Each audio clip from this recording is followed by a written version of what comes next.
And there's a lot of issues that you guys want to let us understand, and that's why we're here to listen tonight. So, again, my name is Jim Howell.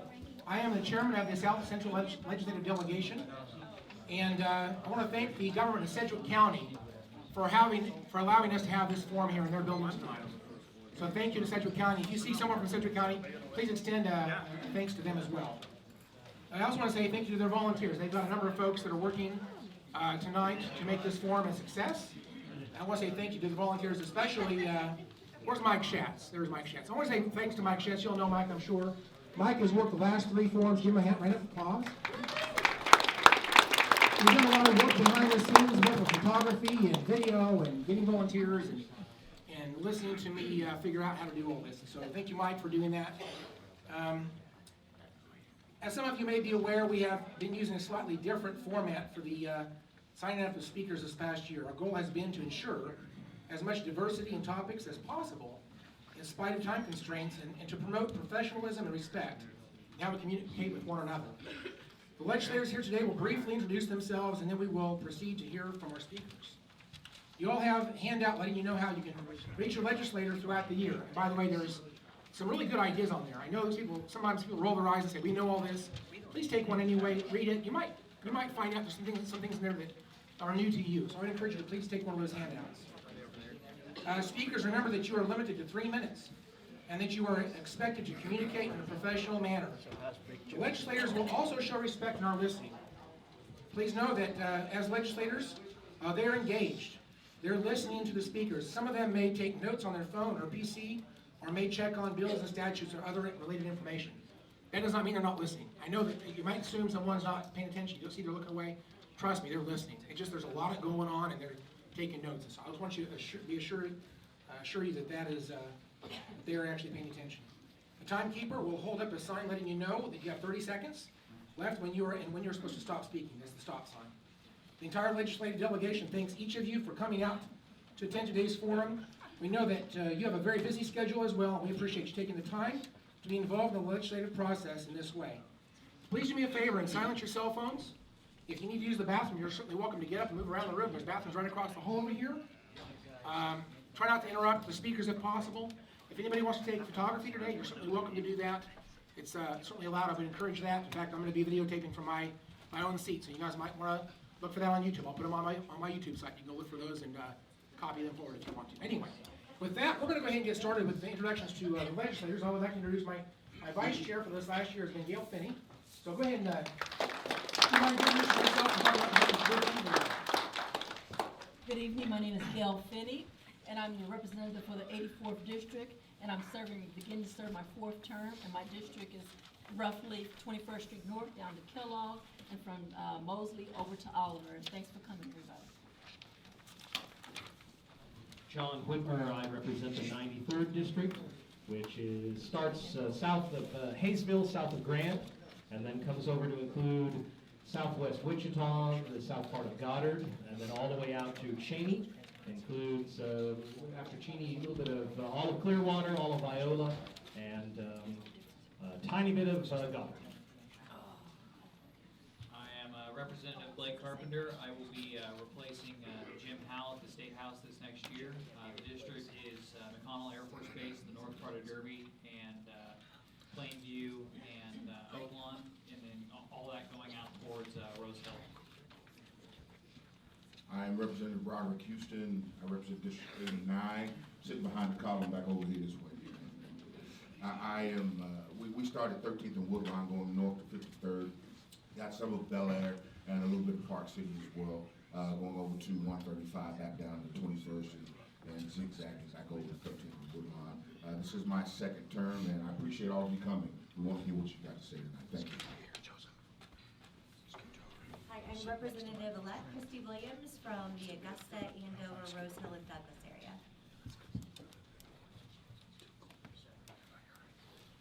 I am Senator Mike Peterson from southeast Wichita, a little bit of Derby, and kind of an L-shaped thing that runs around towards 235. Good evening. I'm Representative Hawkeye Victors, and I represent the 103rd District of Wichita, which is North Central Wichita. Hi there, I'm Representative Don Schrader. I represent the 74th District, and that is parts of Harvey, Marion, and McPherson counties, which of course is just north of Sedgwick County. Hi, Representative Stephen Anthemides. I represent District 98, which is South Wichita and half of Hayesville. Hi, I'm Representative Les Osterman, 97th District, Southwest Wichita. Representative Dennis Hedke, 99th District, Far East Wichita and Andover.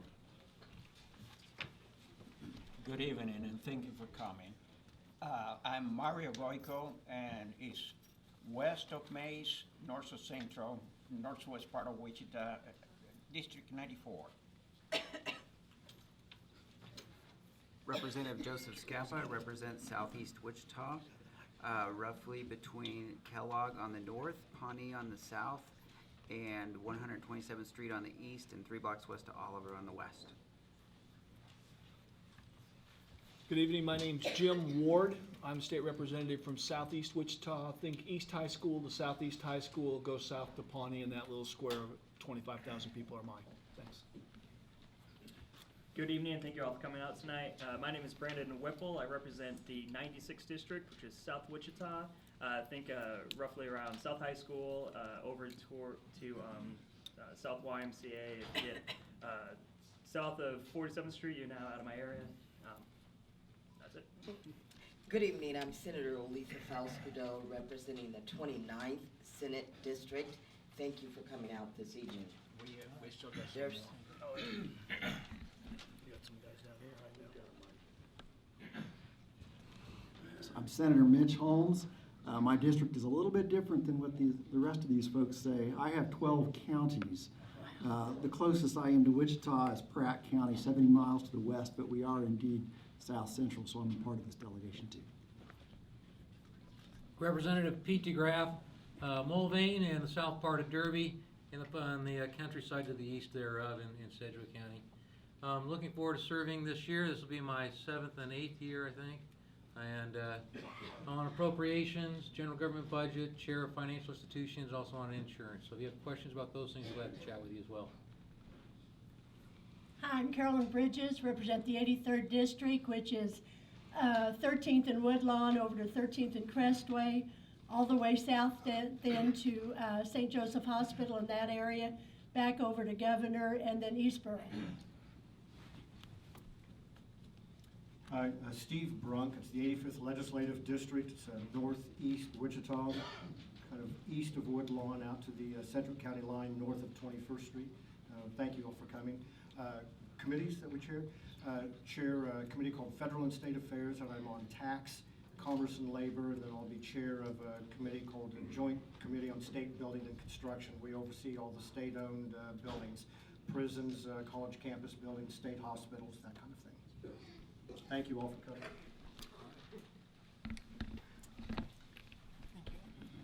Have we missed anybody?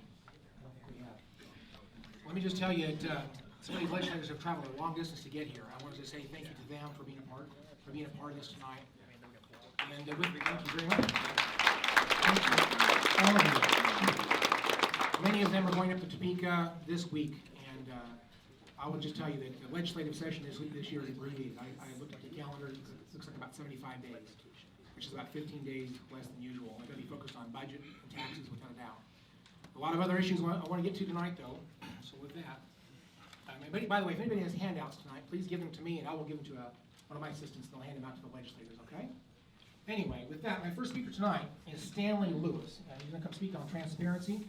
And after Stanley, I'm going to call up Todd Waite and then Russ Pataki. On transparency, I think that the judges need to get back into the Word of God and start serving Jesus and not be paying bribes up underneath the table. That's why we're seeing all of these hurricanes and sinkholes and those kind of things. And the last blood moon for this generation is September 28th, and that's Tabernacles, and we're at the end of the 42 times 48 generations, which ends September 14th of this year. So everybody better get right with the Lord so they don't get left behind, because if they think the world's this bad right now with all the shootings and stuff and their earthquakes and their hurricane think is going to be 20 times worse once Christians disappeared on September the 14th and 15th. And this is the last of all the generations. Lisa Dennis Sparks says that it ends on the last blood moon, which is September the 28th. And after that, there's going to be all kinds of power outages, and the power grid's going to go off, and there's going to be sunspots and everything. So we need to start being honest judges and not paying bribes up underneath the table and start caring for the poor person that don't have hardly any chip to live on, and start to bring the millionaires down. That's all I got to say. Thank you very much, Stanley. I appreciate you, buddy. On another topic, we got judicial corruption and election fallout. Russ Pataki and Todd Wade. So, Todd Wade, go ahead. September 14th. Yes, I want to thank all the senators and representatives, elected officials for giving us the opportunity to exercise our constitutional right of freedom of speech. And basically, in 2013, I had a chance to speak before the House Judiciary Committee as a proponent for the Citizens Grand Jury. And when I basically gave my testimony and stated before Lance Kinzer, who's the chairman at that time, what had happened to me, and I mentioned about certain offices in Topeka, such as the House Judiciary, Carol Green's Judiciary Panel, and Stanton Hazlitt's Disciplinary Administrator's Office, that these have become safe harbors for criminals dressed in robes of justice, and I used the term, these mobster judges, attorneys. I was scolded, and I received basically, that's what they did to me. But I'd like to share a testimony. Basically, there's an attorney named Brett Landreth, and he was disbarred by the Kansas Supreme Court. And what you guys as legislators need to do is get a bill, maybe a law, what we need enacted that would protect the attorney if he's going to protect his client and the situation happens to go against corruption that's going on, and he's getting ramrodded through the system. That attorney is scared to death that he will be disbarred if he does the right thing. We have no protection for people when this stuff takes place, and that's basically, I was ramrodded through the system here at Sedgwick County. I was wrongfully incarcerated, and I had no means of judicial recourse. And when that situation happens, they tell you to file formal complaints with those offices. I did, and basically, those people are given a free ride who are in charge.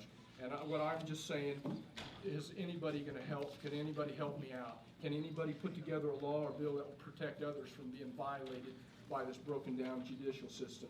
And especially even for attorneys that want to do the right thing, but they're scared they'll get disbarred. This isn't just here in Sedgwick County. I've heard of cases in Reno County and other counties throughout the state.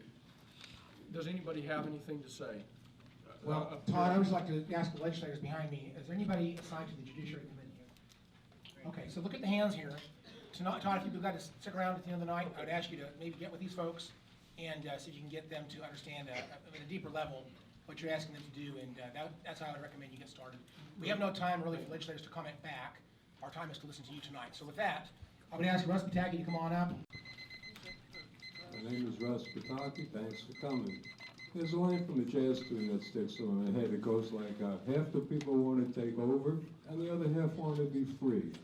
Do you really want your kids to grow up in a country that has 25% of the world's prison inmates fought for 5% of the world's population that lives here?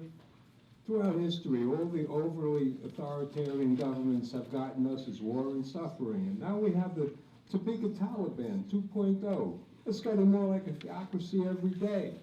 I hear people say this is a Christian country, and I wonder what that makes the rest of us. Is there nothing better to do in Topeka than make laws that allow people to discriminate based on their beliefs? Beliefs are practiced, not imposed.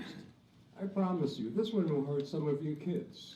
Here's another bummer from Topeka. Let's make sustainability illegal. I know this is old news, but the fact that this even came to light gives the message that there are people in Topeka who want to leave the world like a toilet for the next generation and not allow it to build the infrastructure it will need to survive. This is not the way democracy is supposed to work. What happened to we the people in Kansas? Government's job is to solve problems, not create them.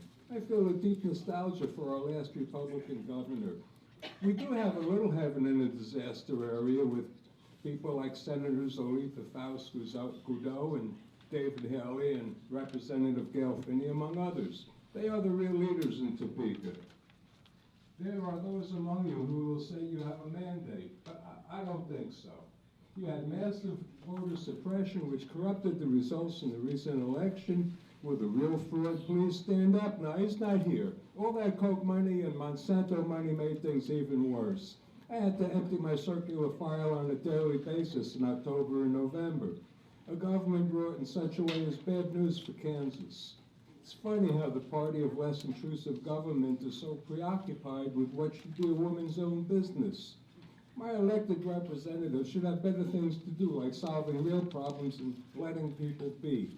End the war on the poor. There's nothing good about kicking people while they're down. End the war on drugs. This has ruined the lives of too many people's kids. There are better things to do. Let's start doing them. Thank you. Thank you very much. Greg, Guy, come on up to the podium. Thank you, legislators, for allowing us to speak. I have a problem with a judge here in our state who issued a marriage license to 2 women. And the state constitution says it's for between a man and woman. He violated his oath of office. And the Constitution also states we have to fund schools, and that's been a real big issue for an awful long time. So if it's going to be a constitution that's important to do that, it's also important dealing with this marriage between a man and woman.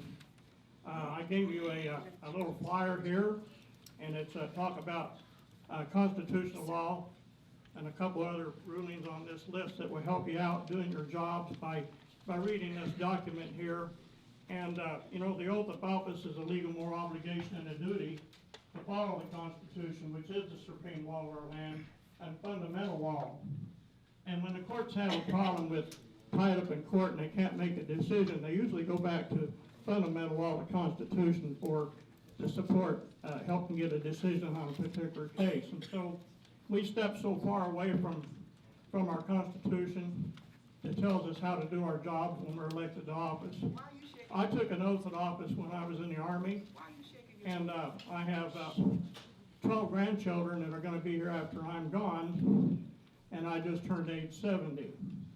I've been to Topeka a lot of times testifying basically against consolidation of cities and counties because the legislation had some part of the legislation that I felt was unconstitutional. It has been stopped in the House 6 or 7 times. The Senate keeps bringing back this consolidation thing almost every year and spend thousands of dollars on this dead horse. And I wish they'd refund the legislators the money they've spent pushing this issue. Thank you very much. Thank you very much, Glenn. Okay, thank you. And with that, we. These 2 legislators up here in front are very disrespectful, and you're condescending with your attitudes and how you're doing. And certain people get up here to speak. Okay. You know, he just We said we only have a few minutes here to do the form, so we're going to focus back on the speakers. Thank you very much. Thank you for being here, Charlene. Go ahead.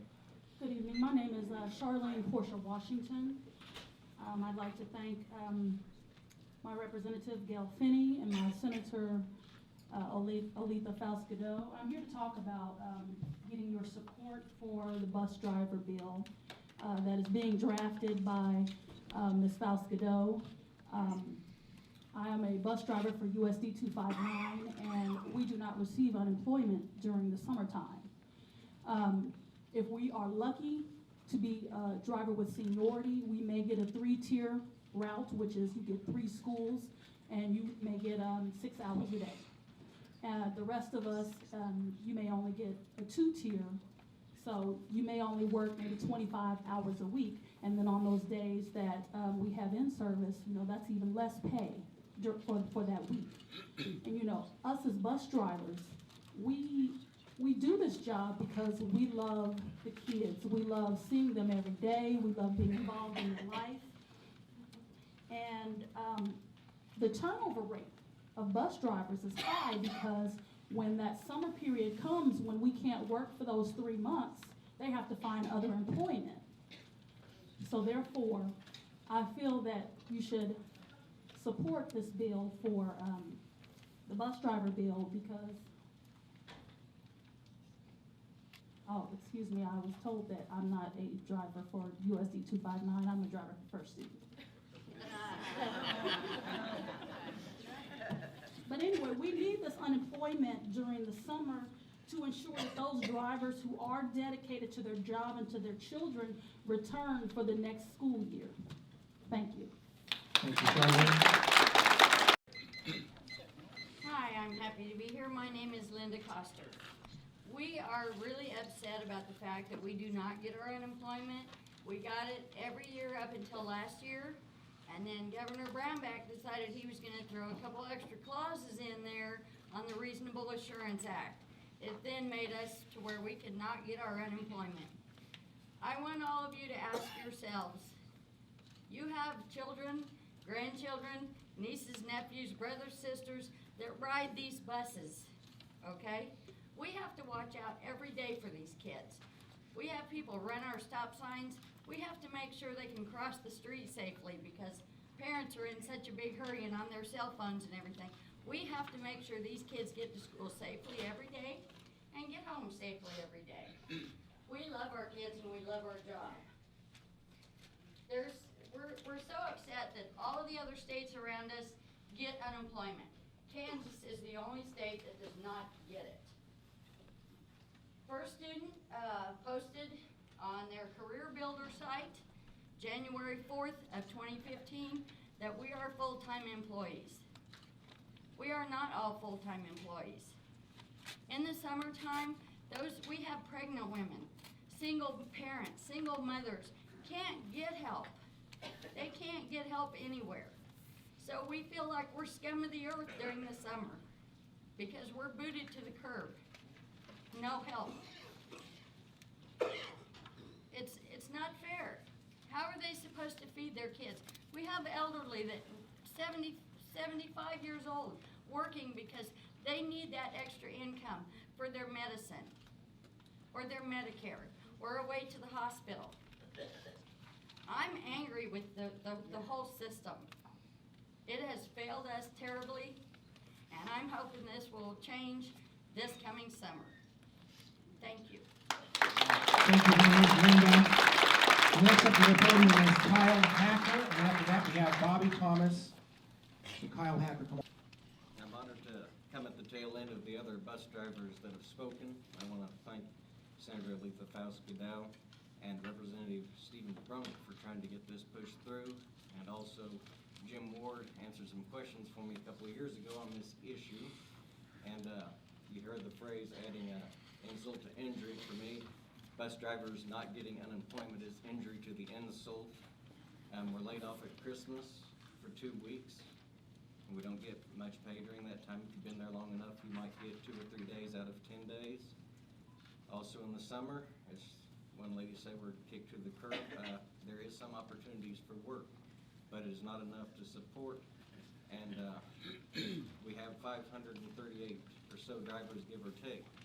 And we pay our taxes, we work for the community, try to keep the roads safe, help other people out with driving, and helping with knowledge. And we're kind of left out without much pay. And we put into the unemployment system through our work and through other jobs that we have had, and then we do not have access to the money that has been put in. And I work a couple of other jobs, and I'm sure unemployment taxes have been taken out of that, but if I go to apply for unemployment, I'm specifically denied unemployment because I'm a school bus driver. And the injury to the insult is economic crisis. You have many people apply for unemployment and then apply for extended unemployment, and they get that. And we don't even have the chance to get unemployment to begin with. So for those of you who are trying to push that through, I appreciate it. And if the rest of you have not joined in, we'd appreciate it if you do. You do have a large block of voters looking at your actions. And we watch how people vote. And this is all school bus drivers, just not the Wichita area. And we also have people from the Teamsters Union that are interested in it. That's a huge voting block. And it doesn't really matter what party you are, we're looking at getting a benefit to help the drivers as a whole. And it's just not for a student, it's for any bus driver out there that's being denied that. So I would ask you to continue pushing that through the Congress and not tabling it, pushing it back on other discussions, do something about it so we can get through it. Thank you. Good evening, and thanks to the legislators for putting this forum together. This is a very important thing to have for the citizens to come and voice their opinions. I would first like to thank Senator Faust-Gadot and Representative Steve Brunk for putting that bus driver bill together. The mindset is that a bus driver, you would think that a bus driver is senior citizen, 70 years old, 71 years old. Bus drivers today are 21 to 71. And during the summer, they have families, those that are the younger ones especially, have families to feed. But when school is out, they don't have anything, no income, even if they do apply for a job, another job. On the application, once an employer noticed that they're a bus driver, they're refused because the thought is that they're not going to work there that long, just a couple months until school start again. In the 8 years that I have driven a school bus, I've noticed that those folks, I've even received calls from folks that ask me if I could help them find agencies to help furnish food or pay bills. And it's really sad. Bus drivers, by the way, do put their lives on the line for all of our children. We would die for them, our children on our bus. And it's really sad, a sad thing that the bus drivers have to suffer like that. So we're asking for your support to support that bill once it's introduced by Senator Olitha Faust-Gadot. Thank you. Thank you, Bobby. We have Linda Salcedo and Laura Patrick. Good evening. I want to thank the senator as well. We were at a union meeting that she participated in, and we felt very strongly that she was going to be the one to help us, and it seems like we were right. My name is Linda Salcedo, and I've been a bus driver for 6 years. We're here tonight in support of this new bill, and the question tonight is not why do we deserve unemployment, but why are we being denied these benefits? A Kansas working employee no longer working due to lack of work is eligible for unemployment. At the end of June, we no longer have work. But the reason is that we're not working. The reason is that standing in our way is reasonable assurance that we will be back in August. The state of Kansas decided to determine who had reasonable insurance to go back and who didn't. We don't have reasonable insurance. Yes, we hope we do all go back, but that's determined upon a lot of things. Whether we get tickets, whether the company wants us back. Did I say California? I'm a California girl, I'm sorry. So when the state director of unemployment came to speak to us a few months ago, he was trying to give us benefit eligibility.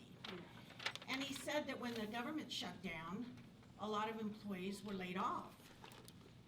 And they were compensated. But did they have reasonable insurance to come back? Yes, they did. I'm sure they did. So why were they treated any different than we're treated now? They were all probably told you can have your job back as soon as the government steps up again. And they probably did. But yet, we're looked at as seems like a second-hand employees in the state of Kansas, contractors, subcontractors, construction workers. They're all seasonable.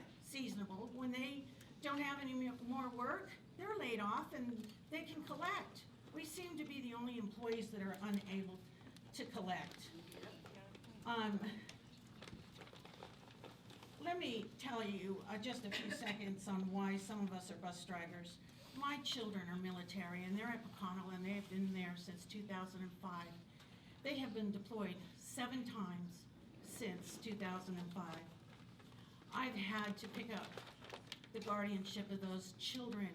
Like so many of these bus driver grandmothers, mothers, there are too numerous grandmothers who take care of their children, who take care of their grandchildren, and yet they're denied. The one thing that was so impressed, like I said, I'm from California, that impressed me about the families of Kansas, they take care of their families. They take care of their children, adult children, they take care of their grandchildren. We should be proud of that. And our state diplomats, they should be able to take care of these Kansas families. Linda, I hate to interrupt you, but the 3 minutes is up. We need to continue on. So we'll have time to get all the speakers. I appreciate you coming up tonight. Thank you so much. We have Laura Catlett, and make sure that we transition these speakers quickly. That's great. So Larry, please continue. My name is Larry Catlett, and I want to thank all of the civil servants that are here tonight allowing us to do this. It's specifically those that are promoting this bus driver bill, this concern about unemployment insurance. The job that I do is a very difficult job. Our children from K to 12th grade are difficult to deal with, especially today. But what we need is to be able to meet these children at the place that they are. Some of these children are suffering because of bullies, some suffer because of special issues, some suffer because of medical issues, and some even have doctors or nurses on the buses with them. And this requires a specific mindset to deal with these children as well as the discipline. Now, what occurs when we meet these children at the place that they are is an experience that needs to be retained. Allowing bus drivers to have unemployment insurance when they're off allows us to retain a core group of experienced drivers to deal with these kids. This is critical. This is critical. And the more drivers that they go through, the more watered down the pool of drivers is. So sooner or later, we're going to get some people that aren't qualified, that don't like children, and don't want to do it. And this is pushing it a little bit too far. So I think that the support of this bill and the pushing of this bill will help us retain this core group of drivers with the experience and the know-how to deal with these children. That's all I have to say. Thank you very much. I came if only to learn about what it's like to be a bus driver, because I had no idea that our school bus drivers go through so much for so little. So thank you for that.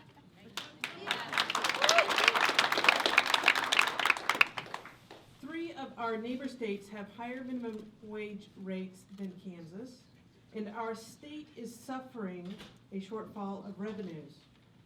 One way to increase state revenue without a tax is to raise minimum wage. That immediately increases revenue by encouraging spending, since people who earn minimum wage don't tend to be savers. They're likely to spend what they earn and create sales tax revenue. So is raising the minimum wage being considered as an option to increase state revenue? Since I understand you're not going to answer that question because you're here to listen, I'm going to go to my second thing I brought to talk about, which is body cameras for police officers, which is something that the city of Wichita has committed to do this year. Body cameras are an important new tool for officers. They protect both the average citizen from police issues, but they also protect good cops from false charges. In recent polls, almost 87% of Americans want body cameras. So could providing body cameras be a state-supported initiative? Those are my two topics that I brought today. Thank you for listening. Thank you, Cindy. Appreciate your speech tonight. Okay, I'm here to speak on the issue of industrial hemp and how how much it would help the economy of Kansas. I moved out here from Colorado about 2.5, 3 years ago. You've seen all the hoopla about the money that is being made in Colorado. My field of what I'm most interested in is the industrial hemp. This is from a bag that's made out of hemp fabric. You have hemp seeds, hold the hemp seed, the hearts of the hemp seed. It's high in essential fatty acids and protein. This one comes out of Illinois. This one comes out of Canada. These come out of California. These are providing vital economic support for other states. This is oil, salad oil. The hemp seed is like 40%, 30 to 40% oil. And with this oil, this is meant to be eaten, but it could also be mixed 1 part with alcohol to 9 parts oil with a little bit of lime, and it produces diesel. And there's the diesel fuel is produced is very clean, and there's only like 10 to 11% waste byproduct that's non-toxic after the diesel fuel is made. The tax revenues that would be capable of being produced by introducing industrial hemp for the farmers of Kansas to have an alternative crop, which when the hemp is planted very densely, it suffocates the weeds so that and it improves the soil, and it requires much less. It's like 20% less water, 20 to 30% less water for a hemp crop to be able to be grown. So this would address the water issues that we're looking at having to happen. I would also like to emphasize, I feel that we need to have interstate water pipelines to balance the water between states, so that when you have flooding going on in states across the nation, that water can be sent places where it's needed instead of, I know that water is worth fighting for, and it's something that we need to balance this resource out across the nation for water. And just to be able to cut back on the amount of money that is being spent on prisons, and provide for the average Canadian farmer gets $200 to $300 an acre profit growing industrial hemp for the American niche market. Now, I realize once all the farmers in America start growing hemp, that it's not going to be such a big money-making proposition anymore, but it would provide for a lot of tax revenue and money for the state if the industrial hemp was introduced. Thank you for your time. Alan, good job. Thank you for the speech tonight. Continuing, you saw me, Kelly Paxton after that, Greg Rose after that. And so what we talk to say tonight, sir? Hi, everybody, and thank you, legislators, for coming this evening. I want to say 2 very positive things about 2 of the legislators up here. Many of you guys have been given a copy here of a rebuttal letter that was written to Mitch Holmes. And I'd like to say something good about Mitch Holmes actually being one of the legislators that took the time to write me back about this issue. Whether I agree with him or not, I appreciate his writing back and discussing it, which is something that I hope that you all take the time to do this year. I would definitely like to see you pass a bill, but if nothing else, I'd like to see you guys educated on the issue and to debate the bill this year. You look at some of these key points, and it leads me into my second point. When Mr. Scapple was running for office this year, he happened to go to my grandmother's next-door neighbor. You remember Tracy Robles, Joseph? And he met Tracy Robles and her daughter Sophie, and Sophie has Dravet syndrome, which is a rare form of epilepsy that could be helped by cannabis oil. And when Joseph talked to Tracy, he said, "You know, Tracy, you're one of the first people that I've ever met that I've actually talked to that I thought could benefit from this possibly." Okay? Now, one thing I want to point out, Joseph, first of all, I appreciate you taking the time to have that conversation with Tracy, because I think it's very important. Her daughter's very important, and so is her health. But I also want to point out to you guys that most of you probably have the same opinion that Joseph does, that you just have never met anybody who you think could benefit from this. And I want to be very clear. The reason that you haven't is because not all of you are doctors. Not all of you are qualified to look at a normal person on the street and see if they can benefit from this. And so what we're asking with Gail Finney's bill, which is HB 2011, or Senator David Haley's bill, which is SB 9, I'm asking you to read the bills, which Pete DeGraff promised to do this last year, and I hope he's done. Because what this is asking you to do is to turn that over to doctors. Doctors went to school for 8 to 16 years to be professionals. And as legislators, you need to put the power in their hands so that they can prescribe it, the police departments can control it, and we can have some type of regulation in the state of Kansas. Because every time you stick your head in the sand and do not deal with this issue, you are promoting black markets. You are promoting illicit drug use that is not controlled because you refuse to deal with this issue. Now, this morning, I had 4,200 signatures that I took to the City Council of Wichita in support of making possession of small amounts of marijuana a $50 fine, okay? I have 4,400 now, and I'm not turning them in till tomorrow. I think you guys should really look at these numbers and understand that we only collected for a short time. We collected 3,000 signatures in one day, only using a small portion of the electoral polls because we were denied access to the ones at the churches. But I'll tell you what, out of those less than half that we got, we collected 3,000 signatures in a day. You guys need to look at those numbers. I know you understand them, and it's time to debate and pass this issue for the sake of patients. And also, please look into the difference between assault on a police officer, which is a $2,500 fine, and possession of marijuana, which is a $2,500 fine or up to a year in jail. Those are not equivalent crimes. And if you want people to respect law, you need to have laws that are reasonable. Because you can actually have a domestic violence charge and be out of jail in 48 hours, and that is the #1 precursor to homicide in the state of Kansas.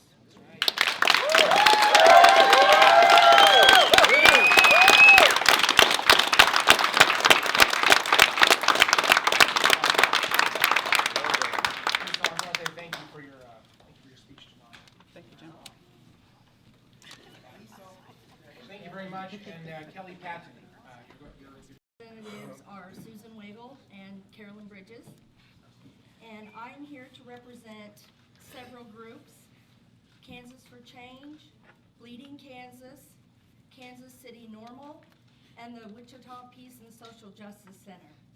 We have collaborated and become very organized in our efforts to include thousands of Kansas residents. I have been a lifelong resident of Kansas. I have 3 doctor recommendations that I relocate to Colorado to get the medicine that I need. I need the medicine that will decrease harm to my liver that I have sustained as a result of overuse of pharmaceutical drugs. I'm 45. I worked in medicine for 20 years. I watched people suffer and die. Dying is inevitable. Suffering is inexcusable. We are not expecting quantity of life. We are demanding a quality of life. I'm a Christian. This has been a challenge as I stomp through the Bible Belt to profess that marijuana is less harmful than pharmaceutical drugs, and in many cases, much more beneficial. Ending the prohibition on a plant that God gave us is not going to encourage increased usage. In fact, individuals that are inclined to use it recreationally already are, thus perpetuating an underground market, turning patients into potential criminals. I challenge each and every one of you to educate yourself. This could potentially be a medication that you or a loved one would need in the future. And I would ask that anybody who agrees with me, please stand.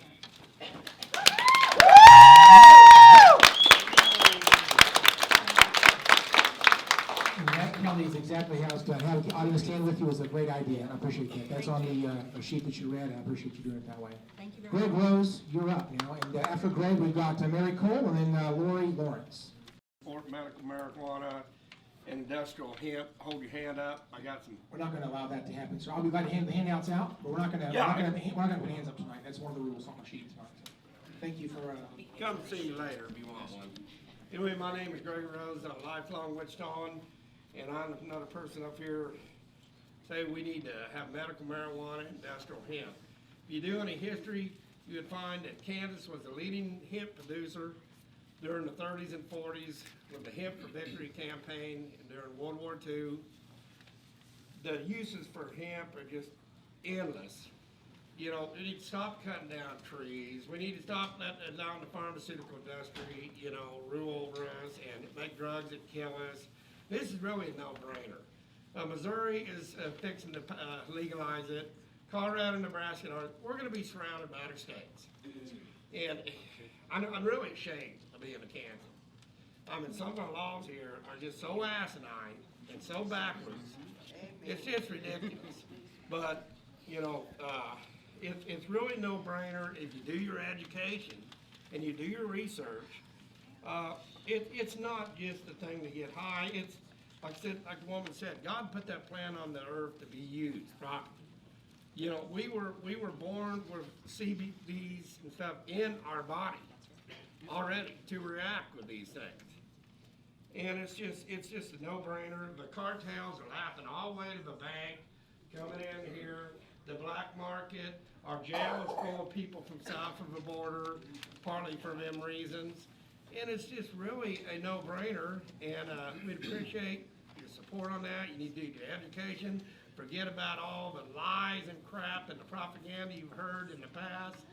And we will be watching. You all work for us, we the people, and we will vote accordingly.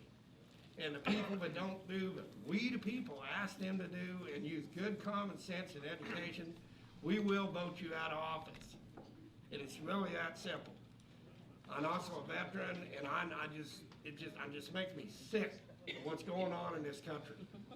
And it's time for the legislators and senators and the people in politics to wake up and smell the coffee. All we ask is for you to educate yourself and make the right decision. And I believe the right decision is for medical marijuana. Look at Colorado, but talking about taxes, they don't have no problem with taxes in Colorado no more. So anyway, you know, it's really a no-brainer. Medical marijuana, industrial hemp. That's all there is to it. And anyone who wants any handouts, that's some informational handouts. I have some handouts for people.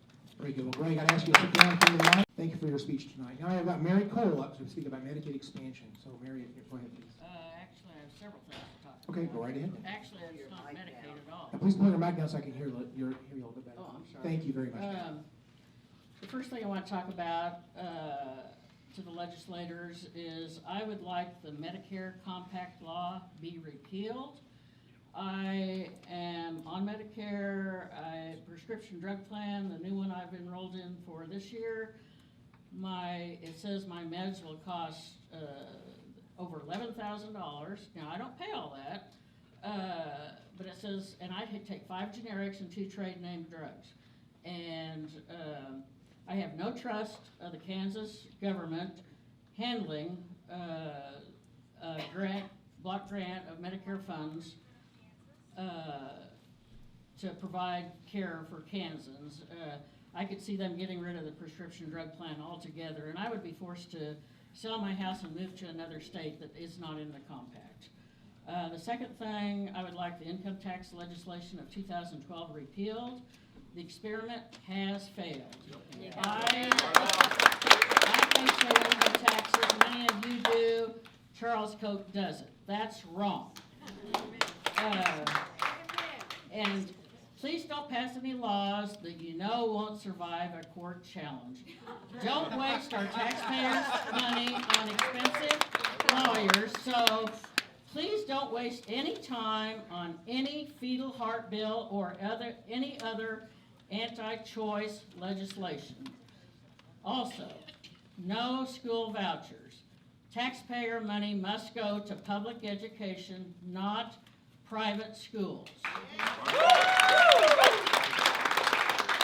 I ask you to either repeal the proof of citizenship requirement for registering to vote, or pass legislation that requires the state to check birth certificates and marriage certificates for those people who have been born in Kansas, female and in the future males who were born in Kansas and who were married in Kansas, for those whose name on their birth certificate does not match their current last name.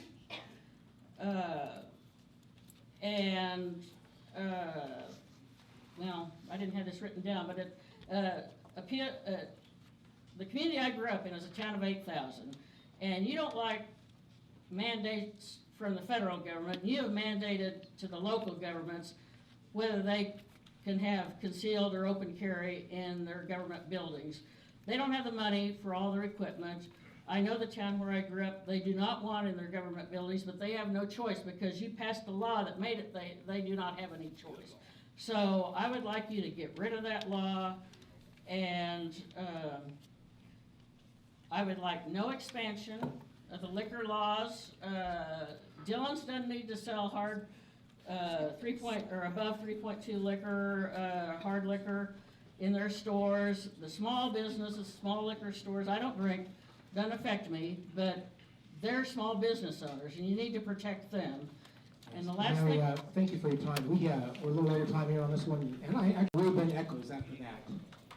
Hi, my name's Lori Lawrence. I have the best representative in Topeka, Gail Finney, and the best senator, Alita Falscado. And I wanted to speak to you about the Medicaid expansion that you all are against, except for a few of you good ones.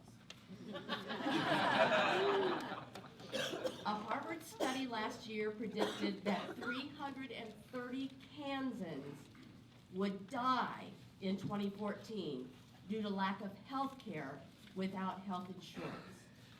Those people are dead now. How many are going to die in 2015? Yes, that's a rhetorical question, but it's real as well. How many will die this year unless Medicaid is expanded? People in poverty do not have access to health care. You have the power to approve the expansion of Medicaid dollars and jobs during this session. Brownback has now put this on you all. You are responsible now to help save lives. This is our tax money. We've already paid it in.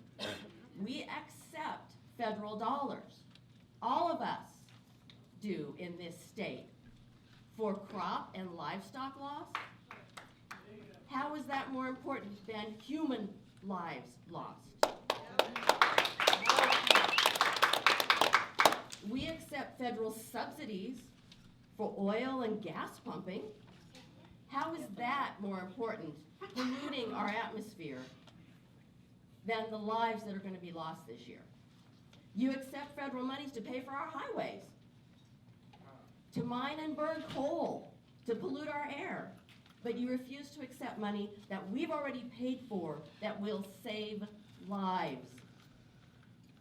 Who here agrees with me that we need health coverage for every Kansan?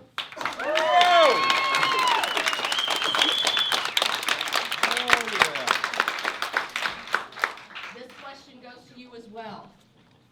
How many of you will agree that every Kansan should have access to health care so they don't die? Lori, thank you so much for. With the Kansas People's Action, and I believe that we all want a safe place to call home, good paying jobs, you've heard it all, quality schools, clean environment, and one of the things that we want is equal protection under the law. Our police officers are sworn to protect and serve, yet too often tensions are raised, people of color get killed. These preventable shootings are tragic and have become too far a commonplace on each and every, it seems like holidays, a 4th of July, a veteran comes home and he's killed. Right before, after a holiday, family members find themselves now suffering and will always remember on New Year's, my son died. There are no words that we can find that will be able to comfort these families, but what we need to be doing is be committed to justice for everyone and putting a stop to these shootings. And we are hoping that our legislators will take immediate action to put a stop to racial profiling and police violence. We must find better ways to de-escalate tensions, encounters between members of the community and the police so that we can protect all members of our community. Statistics show that African Americans and Latino men have been disproportionately shot at the hands of white police officers. And for this reason, we must put an end to racial profiling. Denial of racial insensitivity makes it impossible to change the culture of our community and our police departments, and it continues to criminalize African Americans and Latinos. Now is the time for our community to stop these police shootings. We stand with our police. We love those police officers. My brother was one of the first police detectives here on the Wichita Police Department, so I honor police officers, but we do have those in our community that do not serve and protect, and we must get them out.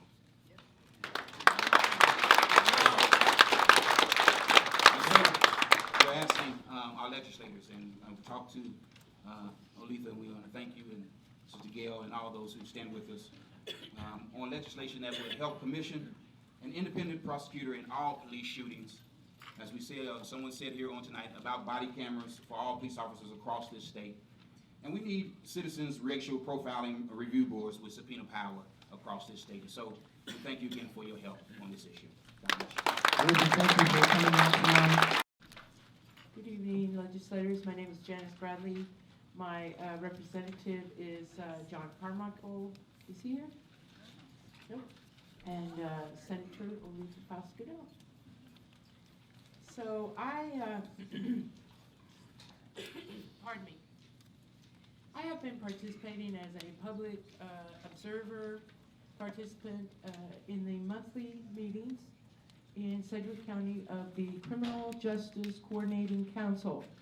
We call it the CJCC, and it is composed of very important people in the criminal justice system, judges, chief of police, sheriff, district attorney, city council people, and county commissioners as well, as people in ComCare.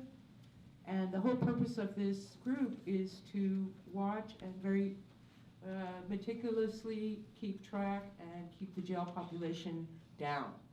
And this has been going on since about 2010, and there has been some success of keeping it, not reducing it, but keeping it at a certain level. So what I wanted to talk about was some of the concerns that this group has. And I suppose that many of you saw the letter or the article in the Wichita Eagle this week or last week called Charles Koch's Views on Criminal Justice System Might Surprise You. And in this we see that there is some concern by even Charles Koch and for especially the issues of the lack of adequate legal defense. We're talking particularly for the poor in the public defender's office. This has become one of the major issues in terms of the legislative agenda of the Criminal Justice Coordinating Council, is to fight any attempts to reduce the funding of the public defender's office. We are at a critical situation here. We have you in the legislature, since 2006, there have been 99 sentencing enhancements passed by the Kansas legislature. 99. So when you increase the prison time, $25,000 a year, and the penalties, but there is not an adequate defense. There is not adequate funding for the public defender's office. This is really, getting into unconstitutional situation. That is one of your rights to a fair trial. When you do not have a defense, public defenders funding, it's a joke. Please, please do something about the mandatory minimums, the sentencing. We are not a nation of bad people. We've made some bad choices, and we need to turn this incarceration system around. Good evening, I'm Keith Marshall. My representative is Christy Williams, and my senator is Ty Masterson. Just want to thank you all for being here tonight and coming out to listen to our concerns. I'm with the National Guard Association of Kansas, and we advocate for the National Guard and the issues that are important to that, as well as we represent the more than 7,500 soldiers and airmen of the Kansas Army and Air National Guard. And we have many issues that are important to our guardsmen that we're going to be discussing with you over the upcoming weeks and beyond. But as far as tonight goes, I just have one thing that I want to ask of you for the upcoming session, and that is to do us no further harm. We're a unique entity. We're a unique entity in that we have both federal and state missions. As you're aware, on the federal level, we've been at war for almost 13 and a half years now. And it's been under what you could describe as challenging budgetary conditions. Yet we continue to drive on and accomplish our mission as the missions that we have increase and the resources we have to accomplish those decrease. Here at the state level, we're also facing some challenging budgetary times. We were notified just a few weeks ago that in the first 6 months of this year, we're going to lose about 4 to 4.5% of our funding through June, and looking at even more challenging things in the next fiscal year. Just to remind everyone, the National Guard, we accomplish our federal missions of war, but we also respond to things here in Kansas. When tornadoes hit Greensburg and other areas of the state, the National Guard was there. When we have floods, when we have ice storms, when we have other incidents, the National Guard is there for the people of Kansas. And I would just urge you to do what you can, work together to protect the National Guard funding in the upcoming years. Massive cuts to the Guard funding will severely impact the ability that we have to accomplish our mission. Of course, as always, we will be good troops, we'll salute smartly, and we'll carry on our mission, but our ability will definitely be impacted for years to come. So, thank you all for being here. Very much. And I want to thank each and every one of you for being here, for holding this forum, and I sincerely appreciate your service to the public, and I appreciate the sacrifices I know that you all make to maintain the institutions of democracy. And I am here simply to ask the legislature to consider the need for expanded facilities to provide service for the mentally ill. Mental illness is a great problem in this society. I would like to say that when in the 1950s, my father, who was a very highly skilled machinist working at Boeing and earning quite a bit of money, he was diagnosed with schizophrenia.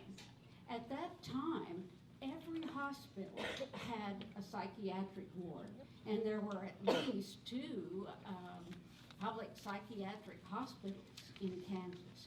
Today, if I were to go to a clinical psychologist, and that psychologist were to tell me that, Noveline, you're a danger to yourself and to others, and you need to be hospitalized, you need hospital care, and it might be short-term or it might be long-term.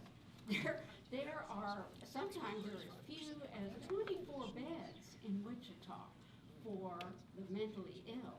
So even if you have the money to pay for services from your own income, which would be highly unlikely, you're not going to find care. And imagine all of the problems created in society by mental illness. It's the breakup. It causes poverty, it causes the breakup, loss of jobs, loss of productivity. It may be a security problem. It certainly is an economic problem. And I believe we need institutions directed to mental care other than and instead of prisons. So many mentally ill land in prison. And that's part of the reason for our expanding prison population. Thank you. I appreciate Actually, Mrs. allows me to speak on his behalf on the same issue of immigration. My name is Priscilla Orta-Wenner. Our representatives are Mr. Hutton and Mr. O'Donnell. I am with Kansas People's Action, and we are all united for a state that works for all of us, a welcoming community. I'm not a native Kansan. In fact, I come from Ohio and have had a couple stints on the East Coast for education, lived in Texas, so volunteered and interned throughout the country. But when I finished and graduated from Columbia Law School and finished a prestigious clerkship with the Department of Justice, I could have lived anywhere I wanted, as could my husband, an engineer. But we chose to come to Kansas, actively pursued to come to Kansas, because of the values that this state espouses. In particular, the values of welcoming others, welcoming strangers, and standing behind and for families. And that is why I'm hoping you will consider a bill that is being sponsored that will allow those who currently are unable to obtain driver's license due to their immigration status, and that can either be because of being undocumented or because of other immigration statuses, which I'm happy to talk about later. And I hope you consider this bill and at least allow it to be aired, at least allow the issues to come out. According to the Pew Hispanic Trust, nearly half of all Hispanic children and over 30% of all children under the age of 18 lived in mixed status families. That means that somebody in the house has documentation while others do not, or vice versa. This is very easy to happen. There are many households that I know of here in Wichita where one family member is a citizen, a U.S.-born citizen, and the other is not. And the reason their papers cannot be adjusted have to do with messes that have nothing to do with the state of Kansas, but rather have to do with the complicated nature of the law and the fees that reach into the thousands of dollars. But I'm not here to ask you to even consider for a minute how to fix the mess in Washington. Rather, I'm asking you to take a solid stance behind Kansas families and by welcoming and helping them to obtain a license that will identify them to the local community and give them the right to participate fully in that community.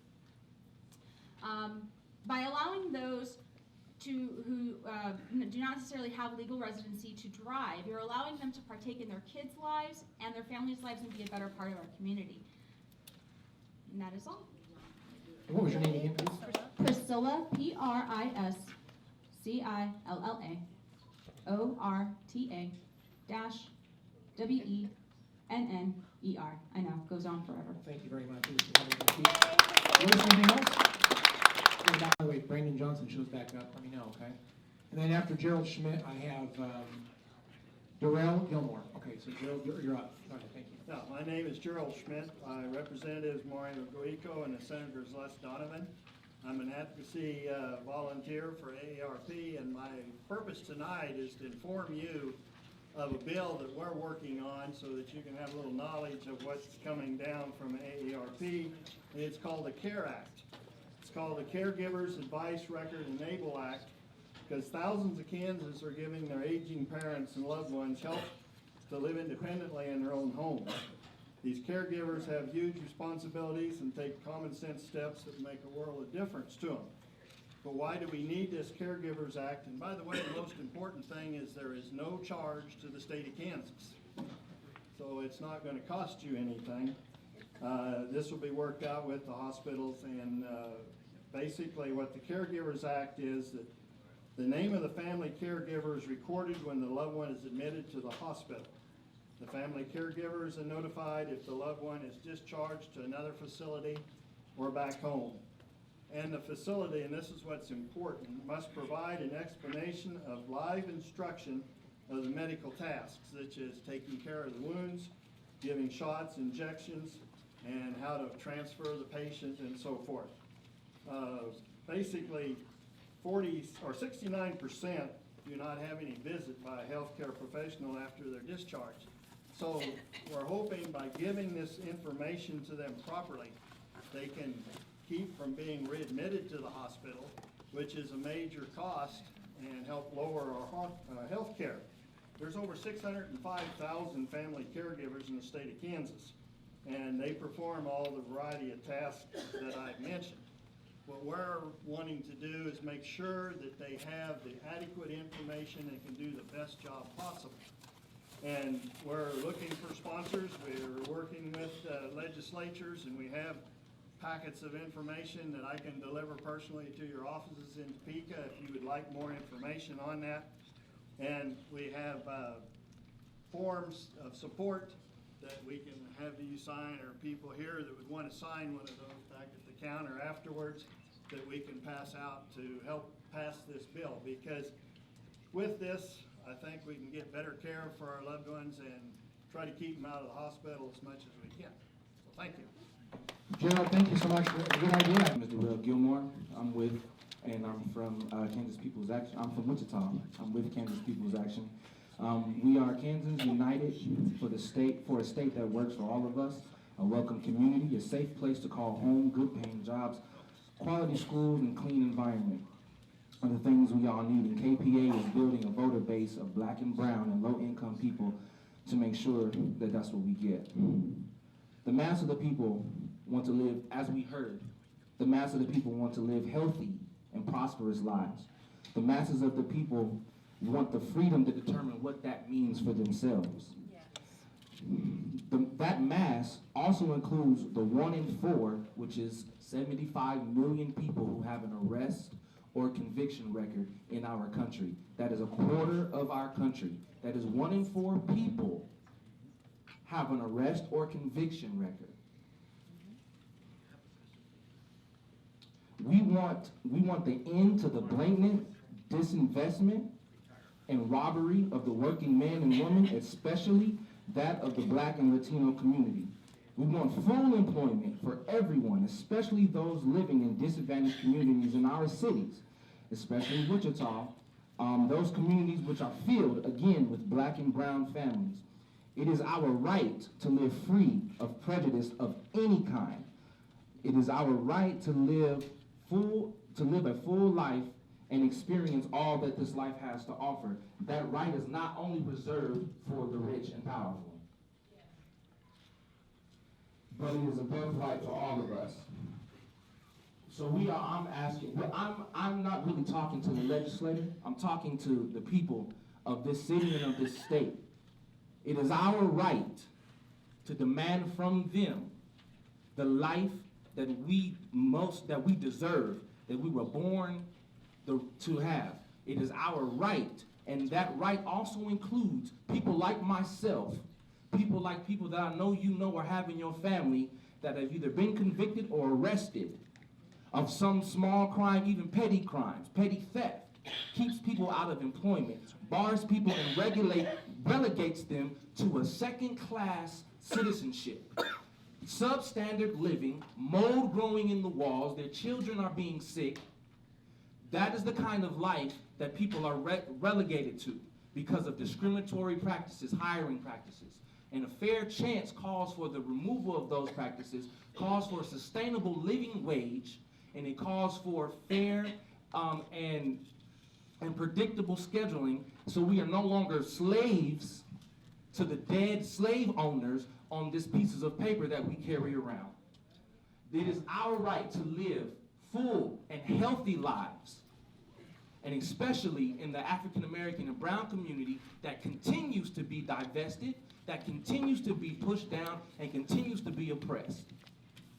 Thank you. Well, thank you so much. I'd like to give Joel the Chairman of the Award tonight, best speaker tonight, so thank you very much. Gary Wright, I think you're up, and then Carol. Thank you, senators, representatives, for being here tonight. My representative, Gail Finney, my senator, Aletha Falscadeau. I came to talk about income tax cuts in the budget, but first I do want to say I am a school bus driver, and that need that they spoke about earlier is definitely true. Now, you passed these income tax cuts in order to increase business and job growth in this state, yet it has had the total opposite effect. It has led to 2 downgrades on the state's bond rating and has created a huge budget gap, dare I say chasm. Meanwhile, business and job creation is negligible. And now that the budget crisis has been fabricated by way of these tax cuts, it is being suggested that you shuffle around money and make cuts in state government spending. Would you run a business this way? Would you decrease the income in your business and then find ways to make cuts so that you could afford that? Would you run a family this way? Would you decrease the income coming into your family and then cut spending for your children, for their education, for their health? If we truly want to lure businesses to this state and create jobs, we must have a good transportation system, quality public education, and a vibrant quality of life. This will be accomplished not by cutting government, but by fully funding it. Today's Eagle had a short little deal in the op-ed area about the drop in oil prices, that this may cause lower tax revenue from the oil industry in the coming months and year. This is why we need a broad-based tax collection system so that everyone is contributing. Sales tax, property tax, income tax. Apparently the government's plan is to get rid of income taxes, so if you make good income, you're all right. Now if you're paying sales taxes, you're on a whole nother. That is why, so currently we are shifting the burden to the regressive sales taxes. We did this with a sales tax that was supposed to go away, but didn't completely. And we're also going to use highway funds. We're going to shift highway funds into the general fund. What part of those highway funds come from sales taxes on fuel? That's shifting it to sales taxes, a regressive tax. One of the goals of this tax cut and subsequent proposals has been to shrink government. This is the goal. However, the governor just enlarged government. No. The governor enlarged government? Yes. He just proposed that we have a new department to deal with cattle rustling. Now this is an issue, because with the high price of cattle, the problem exists. But the problem is, meanwhile, Wildlife and Parks continues, not now, but continues to be short-staffed. And much of their funding comes from user fees and special taxes on outdoor equipment, not general taxes. I'll finish by saying, James Carville was quoted years ago in one of the Clinton elections as saying, "It's the economy, stupid." Well, I want this refrain to be throughout this coming legislative session, and I hope anybody that agrees with me tonight will echo this refrain. It's the tax cuts, stupid. Thank you for your comment. Carl Williams, you're up, and I have one more speaker after that, Mr. Chairman. Thank you very much. My name is Carl Williams. I'm the Speaker Pro Tem for the Kansas Silver-Haired Legislature, an organization that speaks on behalf of more than 450,000 Kansans 60 and older. The Silver-Haired Legislature recently voted in favor of several bills and resolutions that are detailed in this document that I will make available for each of you. With respect for brevity, I'll mention two of those issues that we believe would be particularly beneficial to Kansans. By more than 2/3 majority, the Kansas Silver-Haired Legislature voted in favor of legalizing medical marijuana because we believe it's time to replace 70 years of misinformation with truthful scientific facts that prove it can help thousands of Kansans who suffer from a variety of medical conditions. We urge each of you to educate yourselves with the facts and support this issue for several reasons, not the least of which, it's the right thing to do on behalf of senior citizens receiving chemotherapy and the thousands of other Kansans with medical conditions medical marijuana has proven to benefit. In addition to the moral reasons to legalize medical marijuana, with Kansas facing a minimum budget shortfall of $279 million, given the tax revenue it would generate, it is also the practical thing to do. And in addition to the tax revenue it would generate, we need to make hemp growing legal for Kansas farmers. Scientists say that the Oglala aquifer will be depleted in just 15 more years. Farmers will need to replace water-intense crops like corn and soybeans with a crop that is equally profitable, but one that doesn't require irrigation. That crop is hemp. That can be made into medicine, clothing, tents, rope, and a million other uses. Kansas farmers grew it for the U.S. military during World War II, and I think we need to let them grow it again. The Kansas Silver-Haired Legislature also passed a resolution urging the Kansas legislature to outlaw payday loans. At least 15 other states in America have outlawed payday loans, and for good reason. Their obscene interest rates are potentially 400% or higher, and make old-fashioned loan sharks from the mafia seem like friendly uncles by comparison. Because so many elderly Kansans are victimized by the payday loan industry, the Kansas Silver-Haired Legislature passed Bill number 3104. It would be aimed at the current Kansas Consumer Credit Code to outlaw payday loans in Kansas. On behalf of the Kansas Silver-Haired Legislature, I urge you to support legislation that will legalize medical marijuana and its cultivation by Kansas farmers, and to enact legislation that will outlaw payday loans in Kansas. Thank you. Paul, thank you so much. We have now Jennifer Wynn. Jennifer Wynn, and we have some comments to close out tonight. Thank you, Jennifer. First, I want to say thank you, all of you, for taking your time out, coming out, and listening to what we all have to say. Tonight, I want to talk to you about the epidemic that we have that's harming our citizens. It's called mass incarceration. And for many corporations in the United States, it's $1 billion business at the cost of destroying families and lives every day. In fact, the United States of America is the worst country in the world to incarcerate its own people. That's sad.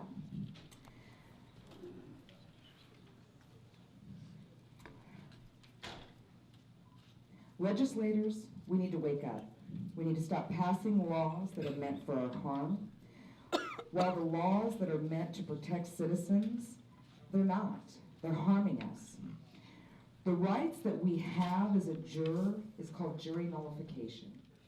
And jury nullification is our right to stand up in a criminal case and decide not only the guilt of the accused, but to decide whether these laws are just. We have taken that right away from us. In 1975, a judicial committee decided that that was no longer applicable. We were going to change the PIC instructions given to jurors and telling them, you will no longer think for yourselves. That's not acceptable. The laws today are harming our families. Let's look at felony murder, for example. In July of 2013, you passed a law that said, if you tell someone where to go get marijuana, and that person that comes to get marijuana shoots that other person and kills him without your knowledge, you are charged with felony murder, and you will face a minimum of 20 years in prison. That's a minimum. That's costing not only families who then lose possibly the head of household, but then those families have to turn around and go do what? They have to get assistance. And who's paying for that assistance? The taxpayers. Jury nullification needs to be put back into our courtrooms. If legislators and our senators and our representatives can't stop laws that are harming us, the citizens of the United States of America can do that just fine. Thank you. Thank you, Jennifer. This wraps up the number of speakers I have signed up tonight. There are some other folks that signed up after. It works out. Let me just tell you, though, if you didn't get to speak or you want something else you want to say, this doesn't stop tonight. The continuation, the conversation can continue. And if that sheet, if you haven't got one of those handouts, please do that. There's all kinds of ways to communicate, to engage your legislators. I got phone numbers and email addresses on there for you. To finish up, I just want to compliment the audience for your respect and for the general tones. Thank you very much. Give yourselves a hand of applause.